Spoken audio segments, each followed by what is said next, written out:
Dad was serious about getting serious. The same morning he was released from jail, he went out and got himself hired at a company called Tropical Rescue. It wasn't the sort of work that my father could put his heart into, but I knew why he took the job. It was the boat. They let him they let him use a 24-foot outboard with the T-top and the twin 150s, not for fishing, but for towing in tourists who ran out of gas and rammed their boats aground. Normally, my father has no patience for these sorts of bumblers. He calls them googans, or even worse, depending on what kind of fix they've gotten themselves into. But Dad needed the job, so he buttoned his lip and kept his opinions to himself. Unless it's a life or death emergency, the Coast Guard refers disabled boat calls to private contractors like Tropical Rescue, which charge big bucks. They stay busy too. It's amazing how many people are too lazy to read a fuel gauge, a compass, or a marine chart. They just point their boats at the horizon and go. All around the Keys, you can see their propeller trenchers, long, ugly gouges, and like giant fingernail scrapes along the tidal banks.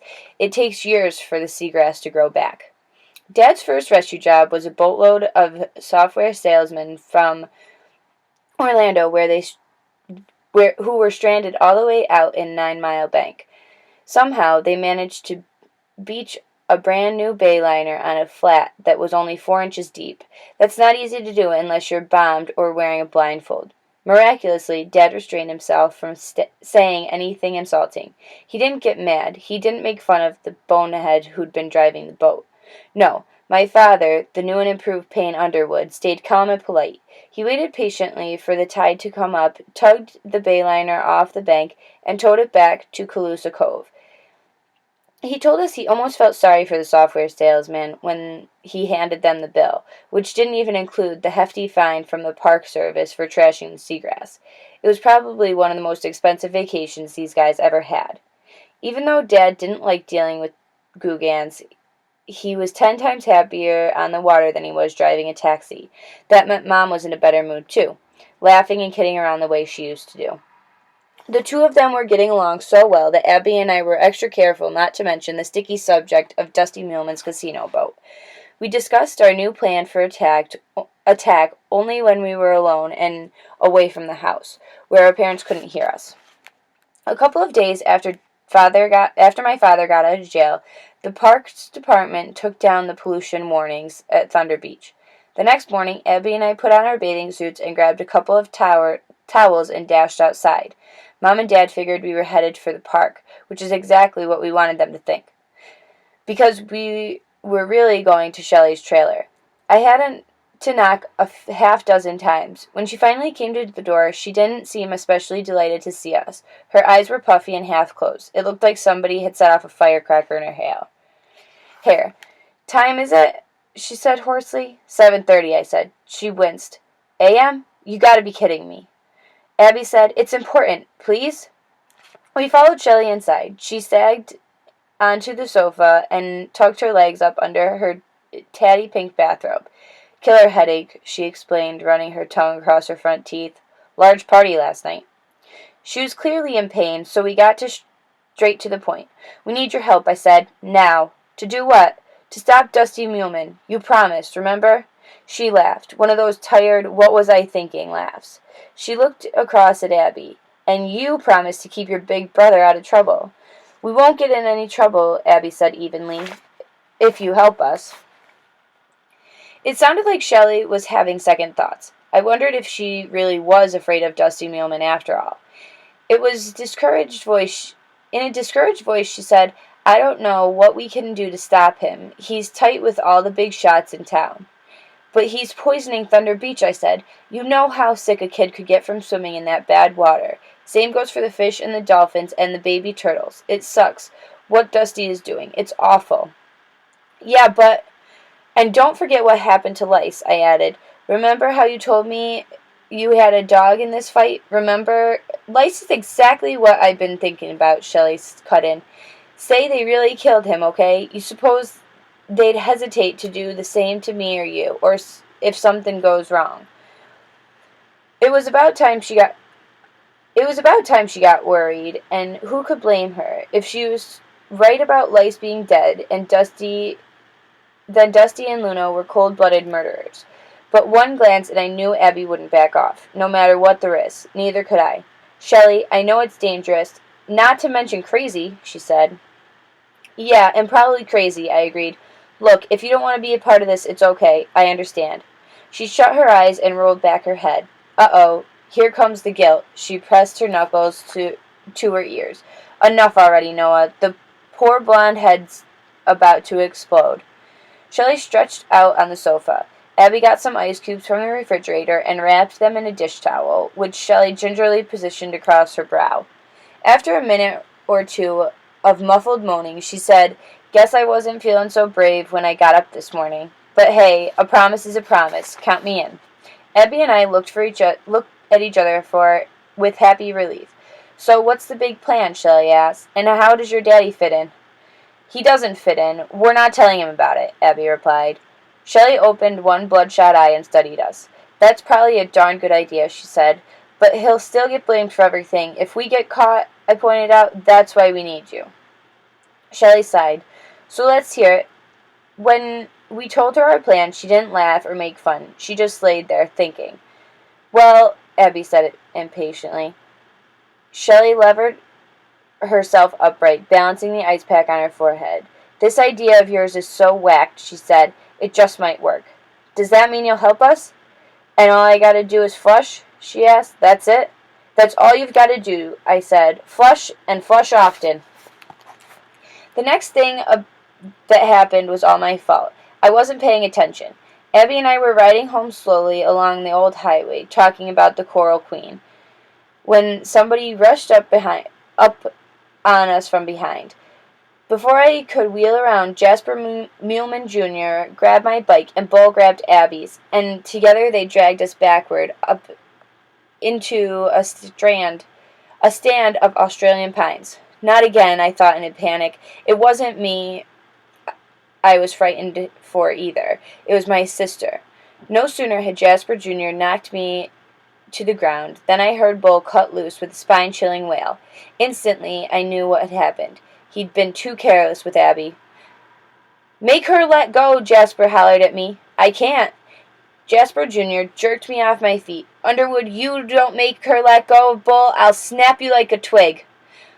Bull kept on wailing. Abby had sunk her teeth into his left earlobe, and she was hanging on like a starving alligator. Bull was at least a foot taller than her, so he had to be careful not to pull away, or else he might lose his entire ear. Whenever he moved even just a little bit, his wailing got louder. The boy was in serious pain. Make her stop, Jasper Jr. demanded. He's bleeding, man, can't you see? Abby, is Bull really bleeding, I asked. She nodded, causing Bull to crank up the volume. It was pitiful to hear. Jasper Jr. started throttling me by the shoulders. Make her quit, Underwood, make her stop. One condition, I said. You guys let her go free. Jasper Jr. sneered at his famous sneer. How about this for a condition, dork brain? Your sister quits chewing on Bull, else I start pounding your head with a ripe coconut. Bull managed to calm himself down enough to offer his own opinion. The girl takes her teeth out of my ears, she walks. You got my promise, Underwood. Hey, no way, Jasper Jr. began to protest. You shut up, Bull snapped. He was looking at us with his thick neck bent toward the ground and his head positioned sideways to give Abby as much slack as possible. Considering the delicate situation, she seemed incredibly calm. I didn't see a single drop of blood, but there was no reason to inform Bull that he wasn't actually bleeding to death. So, guys, do we have a deal or not? I asked. Deal, Bull grunted. Yeah, whatever, said Jasper Jr., sneering me with a bony elbow. All right, then, I said. Abby, you can let go now. She said through a mouthful of crinkled ear. Come on, let go of Bull. You want to catch some gross disease? He probably hasn't had a bath since Christmas, I said. Even that didn't make her quit. I knew why, too. She didn't want to leave me out there alone with the two of them. Honest, I'll be okay, I said, which must have sounded incredibly lame. She knew I wasn't going to be okay. She knew they were going to stop me into hamburger meat. My sister said empathetically. Abby, come on. There was no way I could let her stay out there in the woods. Jasper Jr. was a vicious punk who wouldn't think twice about beating a girl up half his size. Bull said, "I think I'm gonna hurl." Abby chomped down harder, and the noise that came out of Bull didn't sound human. Jasper jumped me again and put me in a headlock. "Now listen, you little brat," he snapped at my sister. "We're going to do this my way. I'll break your brother's neck you don't spit out Bull's ear on the count of 3. There was no response from Abby, but now I saw true fear in her eyes. My face must have looked like a tomato about to explode. As hard as Jasper Jr. was clenching down on me, I couldn't tell my sister what to do next because I couldn't speak a word. "1," said Jasper Jr. Abby hung on. "2." Abby wasn't budging. "2," Jasper Jr. barked again. I tried to wriggle free, but it was no use. Jasper's forearm was locked tight against my throat, and it hurt to breathe. Everything in front of me started getting fuzzy and dark, and I figured I was about to pass out. The next words I heard were, "Try 2.5, shorty." The voice sounded too old and gravelly to be Jasper Jr., but I assumed that my hearing was messed up because he squeezed all the oxygen out of my brain. "Let him go," the voice said, and it clearly wasn't speaking to Abby. It was speaking to Jasper Jr., who, to my complete surprise, immediately let me go. I fell to the ground and stayed on all fours until I caught my breath. "You all right, Noah?" I lifted my eyes in bewilderment. The voice belonged to a lanky, long-armed man with woolly silvery hair. A gleaming gold coin hung from the tarnished chain around his neck. His craggy voice looked like a mahogany stump, and on one tan cheek was a scar in the shape of an M. Anybody could see the guy was old and tough. Shirtless and barefoot, he leaned casually against the trunk of a tall pine. His weather-beaten cutoffs had been bleached gray by the sun, and the dirty red bandana was knotted around his right wrist. The curly hair on his bare chest was as shiny as the hair on his head. Jasper Jr. wasn't the sharpest knife in the drawer, but he knew that stranger meant business. "We was only joking around," he said timidly. "That's right." The old pirate smiled in a way that caused Jasper Jr. to go pale. Bull whimpered like a puppy, but said nothing. The stranger turned to my sister. "Now it's your turn, Abby. How about you let loose that boy?" My sister's eyes got wide at the sound of her name. She released her grip on Bull's ear, stepped back, and began spitting vigorously into the bushes. Bull straightened up and pressed his fist into his throbbing ear, trying to stanch the invisible bleeding. "Who are you?" I asked the old man. "How'd you know our names?" He brushed past me and went up to Jasper Jr., who looked like he desperately needed a bathroom. "You ever bother these 2 kids again," the old man warned him, "and you'll dearly regret it. Comprende?" "Comprende?" Jasper Jr. nodded shakingly. Bull was actually an inch or so taller than the pirate, but it didn't help him. The guy walked over and got square in his face. "Pretty summer day, you can't think of anything better to do than hassle some helpless little girl? That's flat out pathetic, son." "Helpless? She nearly took my ear." "I'd say you got off lucky," the stranger said with a smile. He winked at Abby and me and jerked a thumb over one shoulder. "Y'all run home. Hurry up now." "Who are you?" my sister asked. "Nobody, and that's the truth." He wasn't kidding around. "Now get going, both of you," he said. "Me and the boys are going to finish our chat. Abby and I quickly retrieved our bicycles and took off. As soon as we were out of the trees, we started pedaling for home as fast as we could. "You ever see that guy before?" Abby asked breathlessly. "I don't think so." "Then how'd he know who we were? Has he been spying on us or something? He looked kind of dangerous, Noah. You think he's dangerous?" "Abby, I honestly don't know. Maybe I should have been creeped out by the strange old pirate, but I wasn't. For some reason I believed everything he'd said in the woods, except for the part of him being nobody." It was the hour before dark when we got out to the islands called the Cowpens. They got the name because Indians supposedly kept sea cows penned up there a long time ago. Dad tossed the anchor into deep hole about 200 yards from the main channel.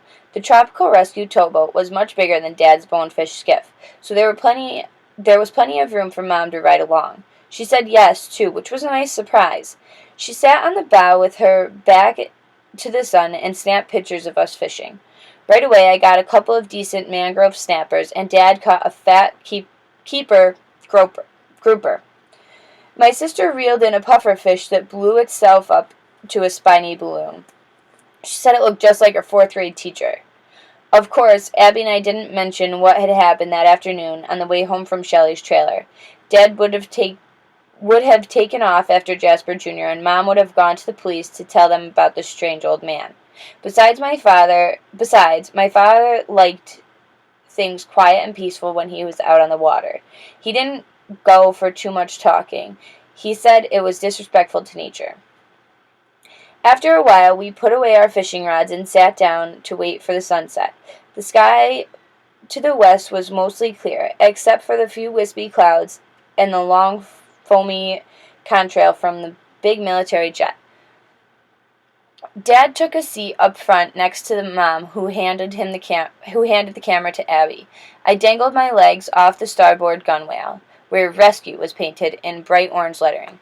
A flock of pelicans floated over us in the shape of a V and kept on flying, straight towards the great Gulf of Mexico. A light breeze was blowing from the southeast, rocking the boat just enough to make us a little drowsy. Abby nudged me and cut her eyes towards our parents, who were actually holding hands. Everything felt so good and so right. I had this feeling that we'd finally get to see the green fish. The evening was perfect for it. Gradually, the sun changed from gold to blazing pink, and it seemed to turn liquid as it dimpled the horizon. None of us said a word because we didn't want the moment to end. People who've never seen the sunset at sea would be blown away. Time seems to slow down until finally that huge blazing ball looks just like it's hanging there, balancing on the fat edge of the earth. In reality, though, it's dropping fast. As the last rosy crescent melted into the gulf, I felt myself leaning forward, squinting hopefully at the skyline. Then the sun was gone, leaving a pale lemon emptiness. I glanced over at Abby, who was putting the camera away. She smiled and shrugged. "Wow, that was gorgeous," my mother whispered. "Yeah," said Abby, "but no green flash." "Maybe next time," my father said, as he always did. I turned my gaze back to the horizon and held it there. Even as the rim of pink faded to darkness, I heard Dad hauling in the anchor and Mom zipping her windbreaker, and Abby asking if she could steer back to the dock, but I still couldn't take my eyes off the sky.